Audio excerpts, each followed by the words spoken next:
Учрашууда уртага салып сүйлөшөр сөзлөр шакты жыйылган. Ветеранларның район иҗтимагый оешмасы рәисе Илгиз Низамов оешманың узган елгы эшчәнлеге буенча чыгыш ясады. Ветераннар оешмасында өлкәннәребезнең ялын, сәламәтлеген, гомумән активлыгын тәэмин итү буенча күп эшләр эшләнә. Минем беләмчә, бүгенге киңәшмә, бүгенге җыйналу ул аларны канәгатьләндергәндер дип уйлыйм. Киләчәктә дә без мондый очрашуларны дәвам итәчәкбез. Төрле чаралар узырга һәр мөмкинлекләр ачылды дип уйлыйм. Муниципаль район башлыгы Альберт Хужин районда башкарылган эшләрдә өлкәннәребезнең роле зур булуын ассызыклап үтте. Һәм планлаштырылган зур чаралар, муниципаль проектлар белән таныштырды. Мен bütün sorularga cevap verdim. Көп сорауларны үзебезгә менә минем заместительләргә әйттем, язып алдык. Мен уйлыйм, мондый очрашулар алар кирәк, аларны яшрак та үткәрергә кирәктер, бәлки чөнки алар тормышны күргән, алар инде битараф кешеләр түгел. Районыбызның төрле авылларыннан җыелган өлкәннәребезне борчыган мәсьәләләрнең күбесе җирле үзидарәләр эшчәнлеге, сәламәтлек саклау өлкәсенә карый.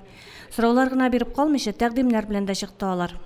Альберт Робертович районда булган программа, мәдәният өлкәсендә, сәнгать өлкәсендә, спорт өлкәсендә һәм производство өлкәсендә үзенең fikirlerini aytib kitdi, alba qo'ygan planlarini aytdi һәм республика җитәкчелеге белән нинди мәсьәләләр хәл ителә, нәрсә нинди вопрослар куелган һәм кайсы урамнарга бүгенге көндә асфальт җәеләчәк, конкрет төзелеш объектлары буенча бик әйбәтләп аңлатып китте.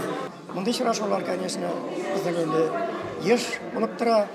Һәркем үзенең мәнфәгатьләрен, һәркем үзенең ниләрен әйтелгән теләкләрен белдерү, ул үзе ветераннар бер очрашып, бер сөйләшү үзе урәтмешле бер мөрәвәт. Очрашу бер төркем ветеран активын бүләкләү тантанасы белән тәмамланды. Һәрбер сорау тәкъдимне игътибар белән тыңлады районыбыз башлыгы. Һәрберсенә җавап бирергә тырышты. Хәл итеп буласы мәсьәләләрнең барысы да исәпкә алынды. Гөлназ Җәлилова, Динар Минхаҗев, Мөслим телевидениесе.